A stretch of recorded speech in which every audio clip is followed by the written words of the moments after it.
네, 짧고 명쾌한 정치 분석 진단을 하는 시간입니다. 직설 코너인데요. 정두환 전 의원 모셨고요. 어서 오십시오. 네, 안녕하세요. 서가번 전 의원 모셨습니다. 어서 오십시오. 예, 안녕하십니까. 오늘은 그 지난주 속편으로 가야 될 것 같습니다. 드려야 되는 질문이 거의 비슷한데 일단 이풀기용으로 네. 일주일 사이에 홍종학 중소벤처기업부 장관 후보자를 둘러싼 논란이 엄청 커졌습니다. 정두환 의원님. 예상 못했어요, 저도. 이 정도로 커질지. 그래요? 왜냐하면 이제 참 준비를 잘해서 마지막이니까. 네. 뭐 그냥 쉽게 갈 수 있는 사람을 선정했을 거라 생각했는데. 네.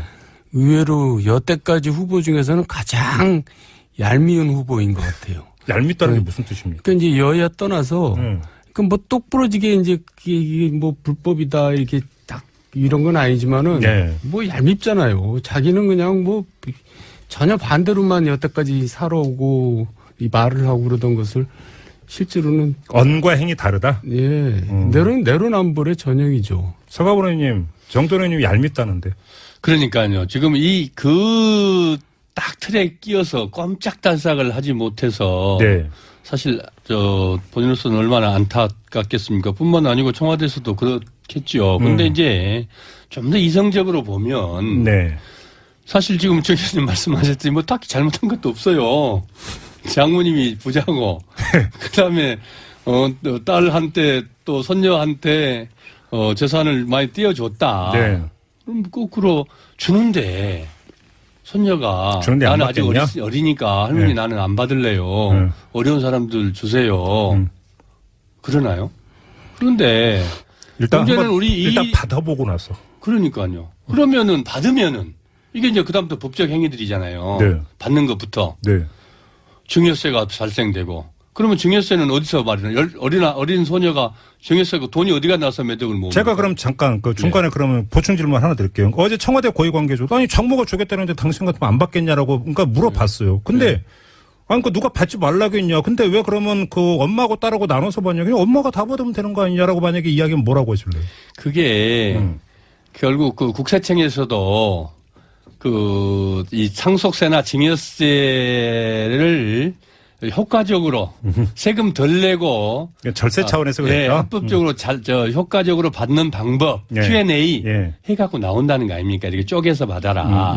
대신 그럼 국세청은 왜 Q&A를 그렇게 작성해서 국민들에게 홍보했겠냐? 네. 법대로 하자는 거죠. 근데 숨기지 말고 증여세 상속세 숨기지 말고 법대로 정해진 대로 내도 이렇게 쪼개서 내도 근데 된다. 국세청에서 쪼개기 증여 받으세요라고 권장은 안 했어. 그러니까 저도 들어가서 이런 봤거든요. 방법이 있다. 아니 근데 이제 이분이 그런 거 하지 말라는 법안까지 냈다는 거 아니에요 옛날에.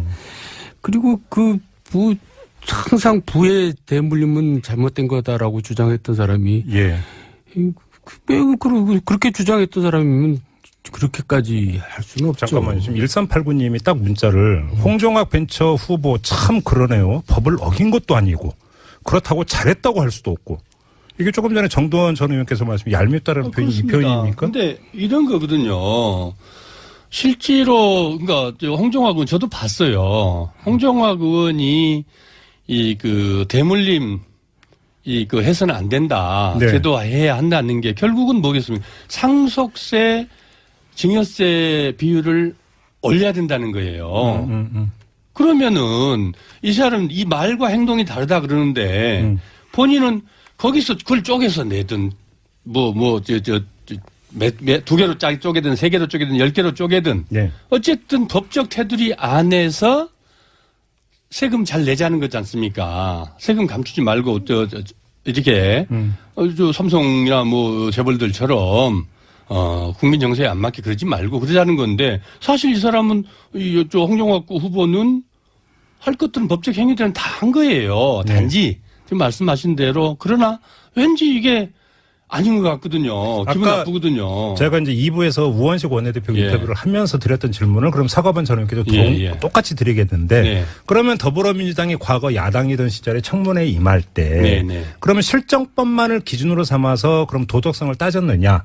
국민정서법이라든지 이런 것들을 또 기초한 것도 있지 않느냐. 국민정서법에 그러니까요. 거기에 국민정서법 저도 청문회를 많이 했습니다. 네네. 실제로 저도 상당히 세게 했었는데 분명한 저를 합리화시키는 게 아니고 분명한 것은 이게 위법이냐 혹은 탈법이냐 또는 저 변칙적으로 법을 교묘하게 이용해서 네. 그거를 내가 지나치게 남에게 해를 미치면서 이런 것들인데 사실 어디를 이번에 이 홍정화 후보의 케이스를 어디를 봐도 그게 없거든요. 그런 경우 가지고 우리가 그렇게 막 이렇게 마녀사냥하지 않았습니다. 왜냐하면은 당시에 지금 우리 정 의원님 계십니다만은 새누리당 후보들 당시의 후보들은 이런 정도가 아니고요.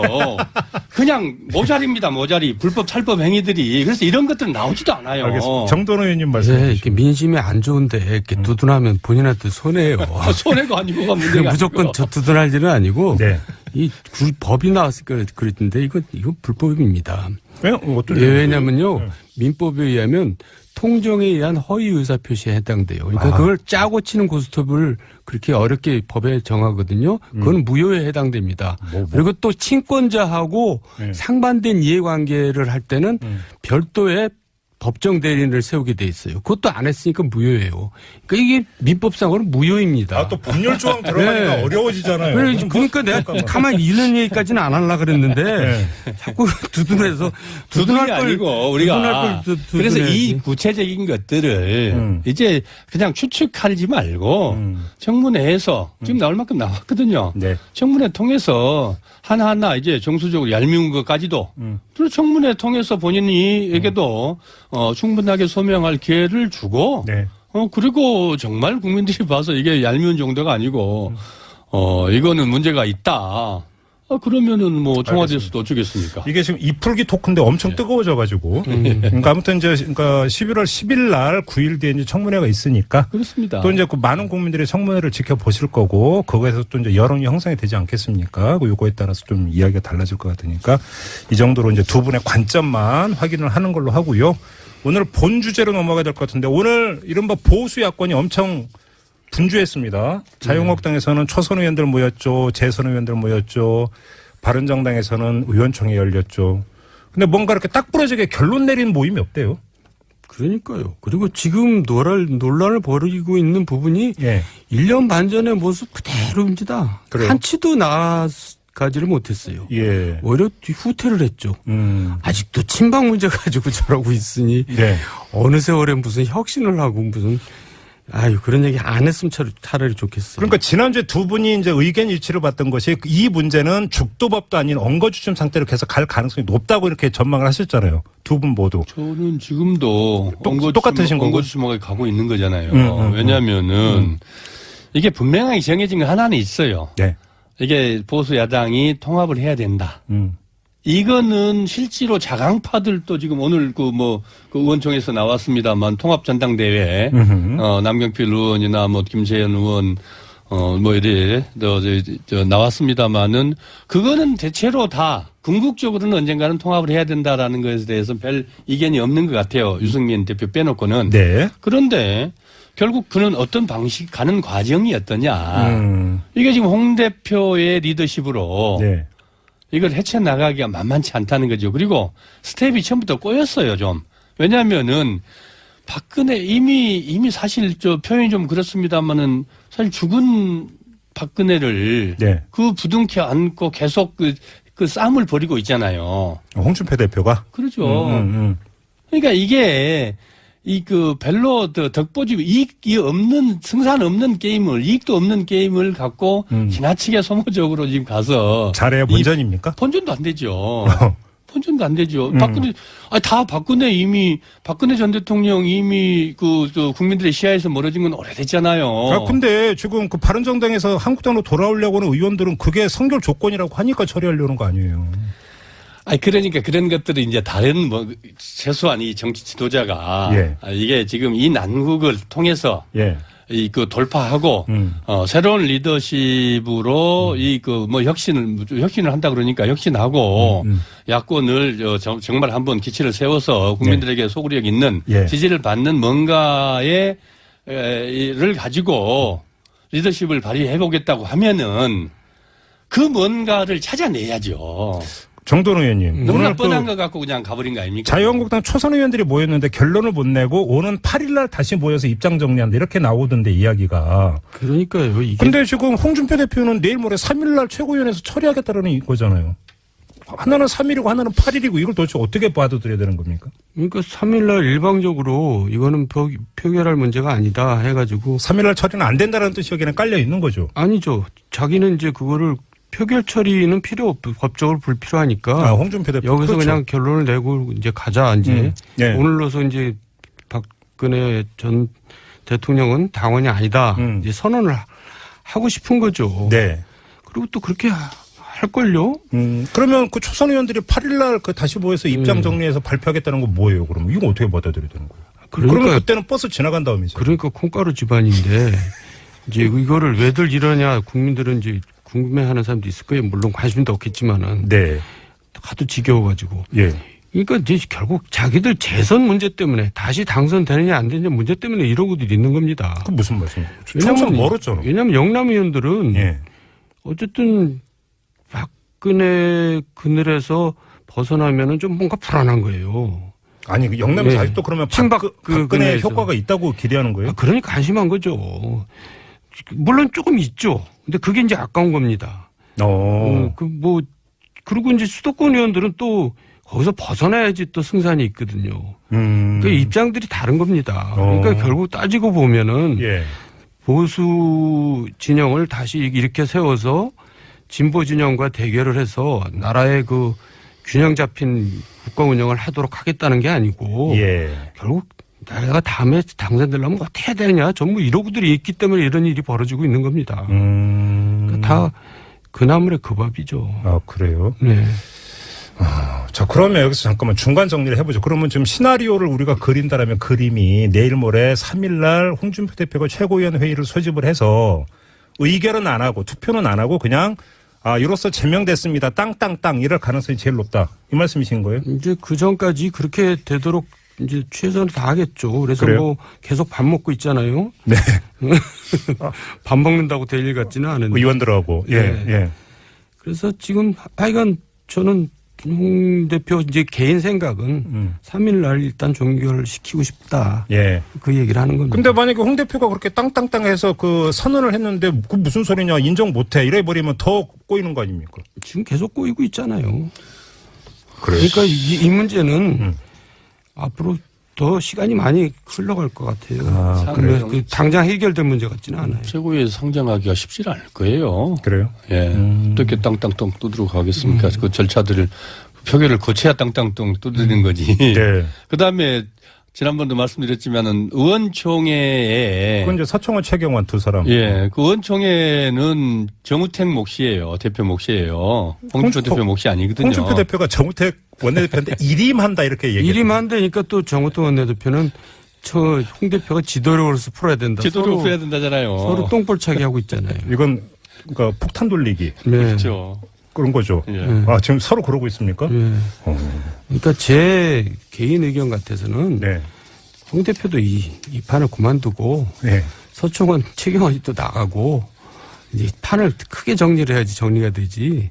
이렇게 잠깐만 그 말씀은 홍준표 대표가 정치적 논개가 돼가지고 서청원 최경환 의원과 같이 그냥 퇴장하는 게 제일 좋다 이런 말씀이십니까? 논개 뭐 표현이 별로 마음에는 안 드는데 이제 큰 정치를 해줘.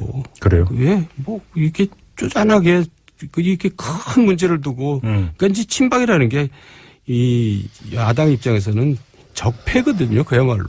근데 그렇게 적폐 청산을 못 하고 무슨 앞으로 야당이 존립을 하겠어요. 정돈 의원님 그렇게 그 깨끗이 마음을 비운 정치인 혹시 기억나는 사람이 있습니까? 저는 별로 기억나는 사람이 없어서. 제 옆에 앉아 있지 않아요? 정돈 의원님? 갑자기 자화자찬 모드로 이렇게 가. 그냥 농담한 겁니다. 적응하기 힘들어. 그러면 여기서 지난주에 두 분이 또 예고한 게 하나가 있습니다.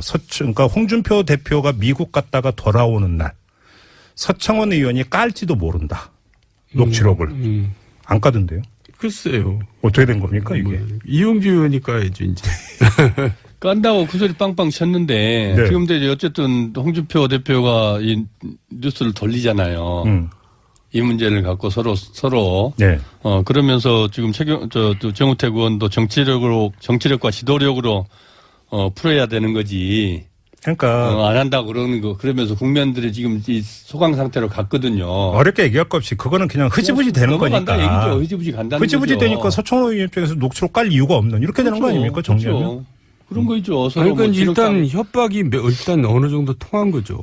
아, 그렇게 효과를 좀 본 거죠. 예, 지금 멈칫했잖아요. 그러니까. 예. 근데 그러면 그림 모양새가 이상해지는 게 서청원 최경환 의원에 대한 제명 처리는 안 하고 그대로 내버려둔 상태에서 박근혜 전 대통령만 최고위원회에서 땅땅땅 한다? 네. 모양새 정말 이상하잖아요.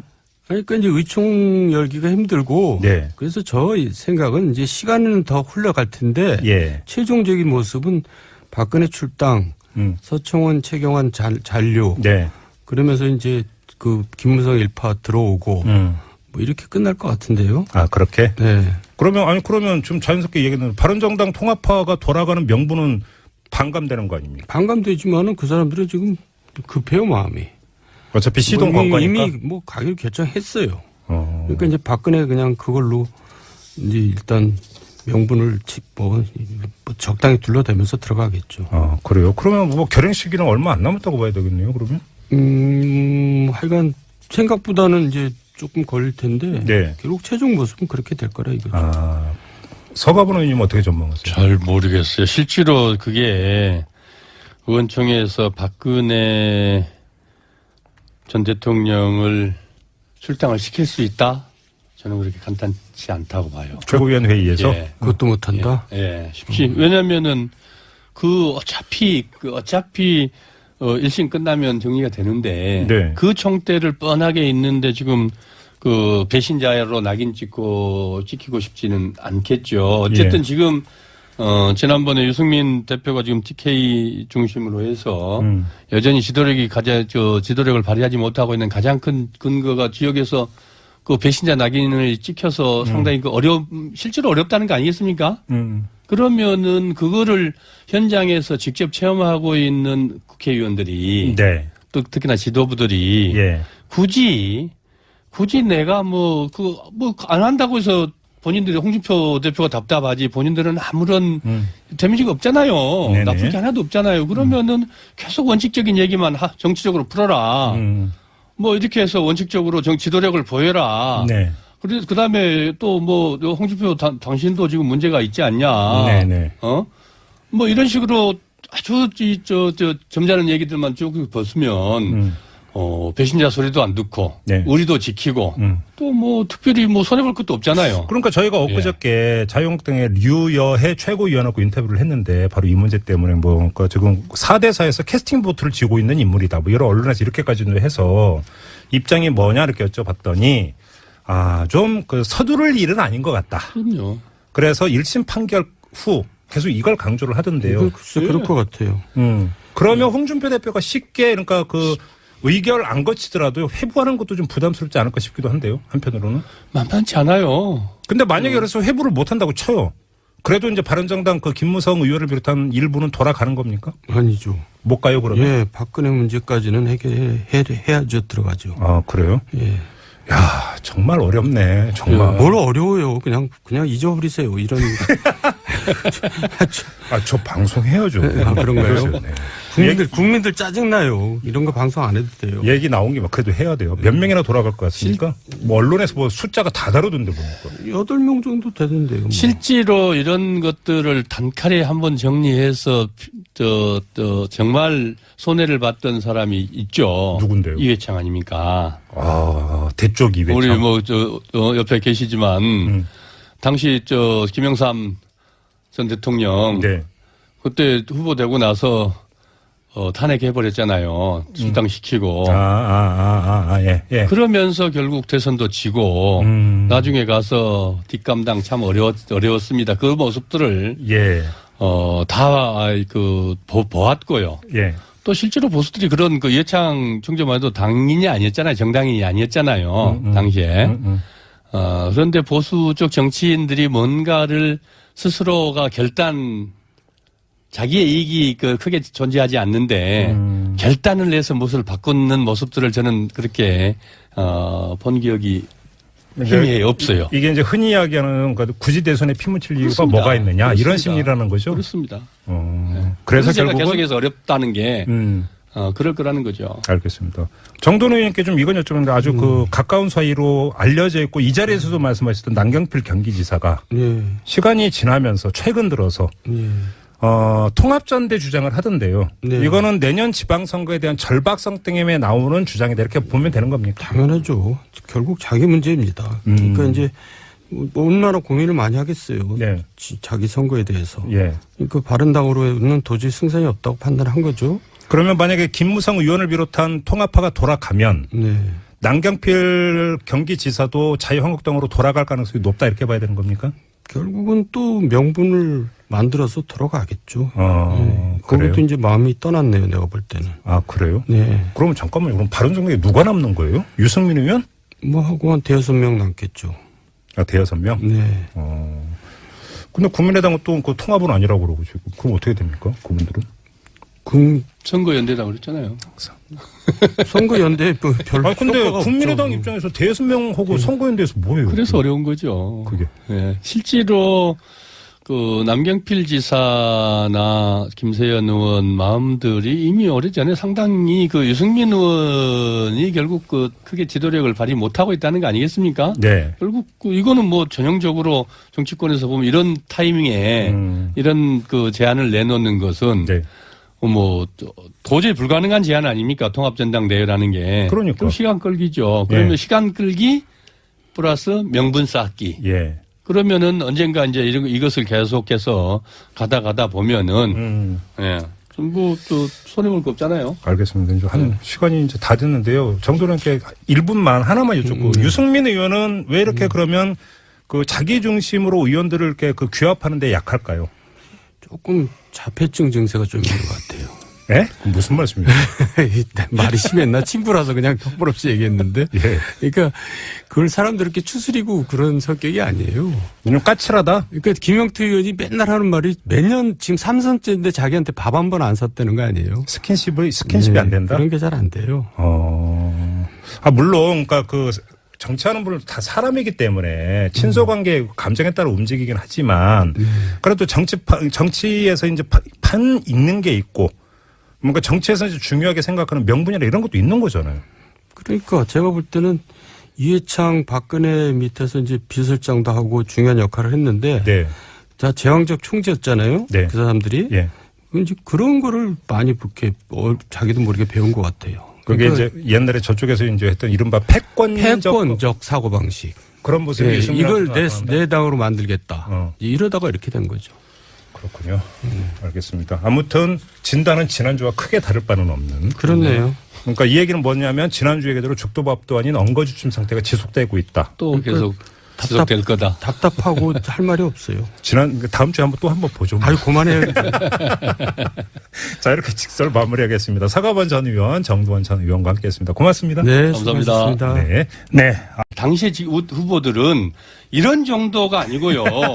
그냥 모자리입니다. 모자리. 불법 탈법 행위들이. 그래서 이런 것들은 나오지도 않아요. 알겠습니다. 정도원 의원님 말씀해 주시죠. 이렇게 민심이 안 좋은데 이렇게 두둔하면 본인한테 손해예요. 손해가 아니고가 문제가 무조건 아니고. 두둔할 일은 아니고 이 법이 나왔으니까 그랬는데 이건 불법입니다.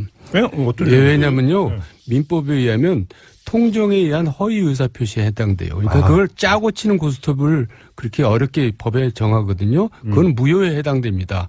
그리고 또 친권자하고 상반된 이해관계를 할 때는 별도의 법정 대리인을 세우게 돼 있어요. 그것도 안 했으니까 무효예요.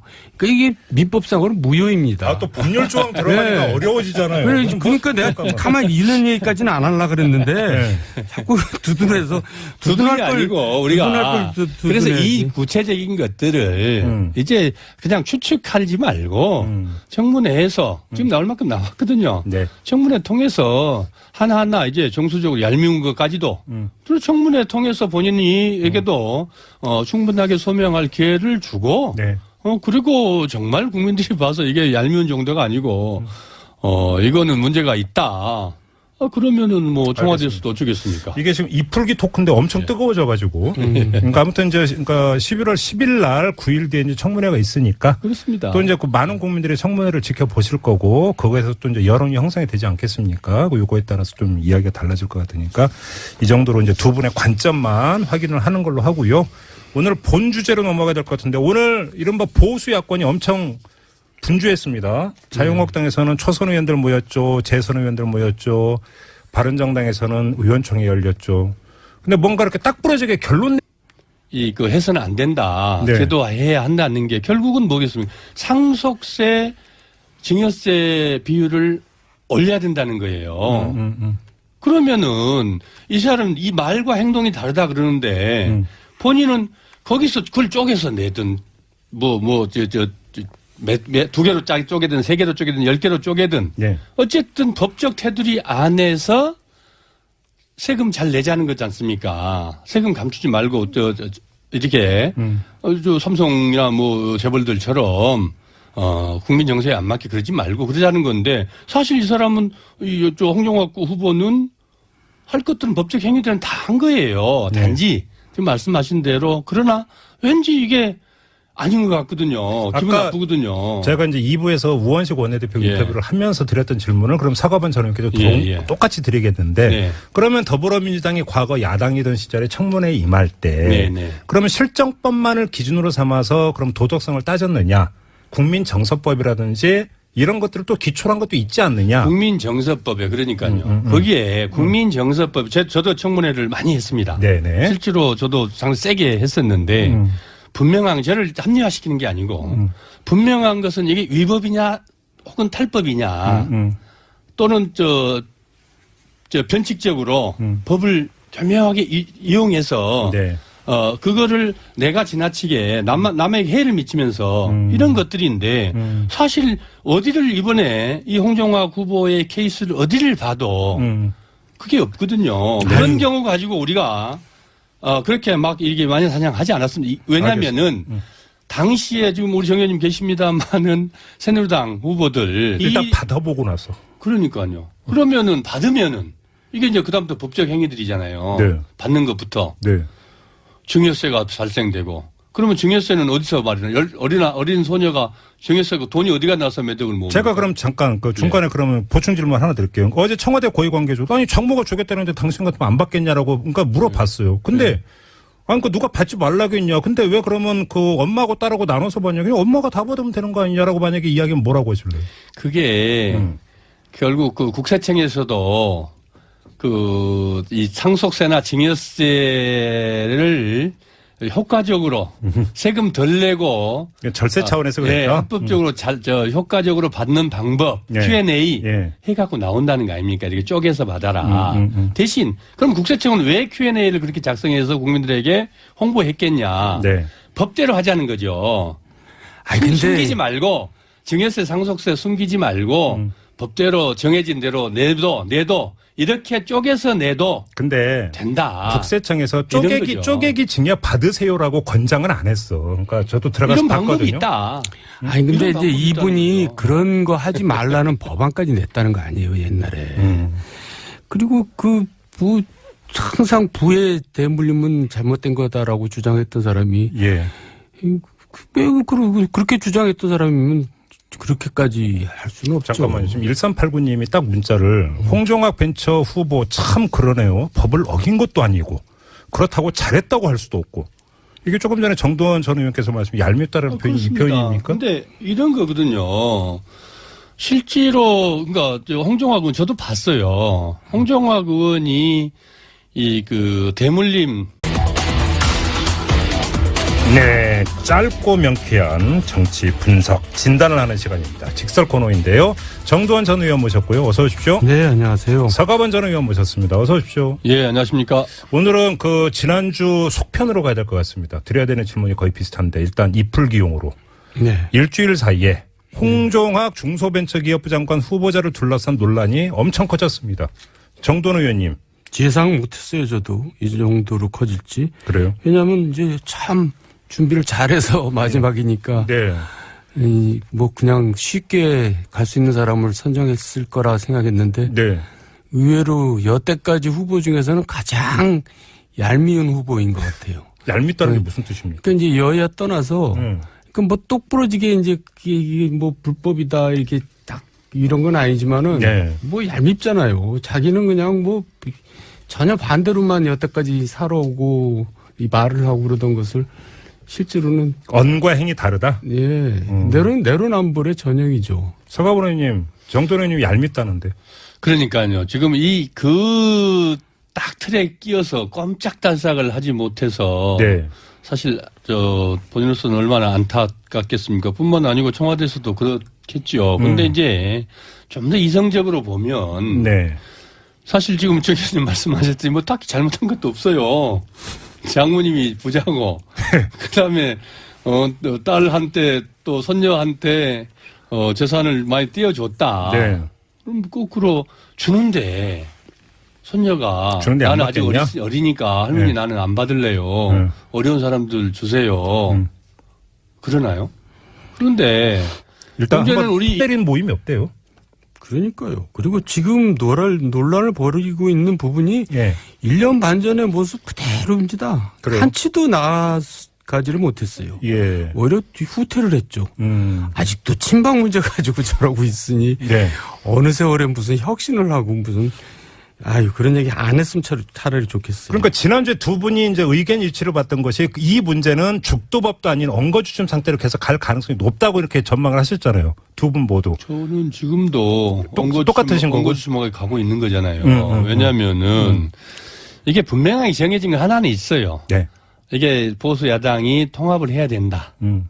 이거는 실제로 자강파들도 지금 오늘 그 의원총회에서 나왔습니다만 통합 전당대회 남경필 의원이나 김재현 의원 이래 나왔습니다만은 그거는 대체로 다 궁극적으로는 언젠가는 통합을 해야 된다라는 것에 대해서 별 이견이 없는 것 같아요. 유승민 대표 빼놓고는. 네. 그런데 결국 그는 어떤 방식 가는 과정이었더냐. 이게 지금 홍 대표의 리더십으로 네. 이걸 헤쳐나가기가 만만치 않다는 거죠. 그리고 스텝이 처음부터 꼬였어요, 좀. 왜냐하면은 박근혜 이미 사실 표현이 좀 그렇습니다만은 사실 죽은 박근혜를 네. 그 부둥켜 안고 계속 그 싸움을 벌이고 있잖아요. 홍준표 대표가. 그렇죠. 그러니까 이게 별로 덕보지고 이익이 없는, 승산 없는 게임을, 이익도 없는 게임을 갖고 지나치게 소모적으로 지금 가서. 잘해야 본전입니까? 본전도 안 되죠. 본전도 안 되죠. 박근혜 전 대통령 이미 국민들의 시야에서 멀어진 건 오래됐잖아요. 근데 지금 바른정당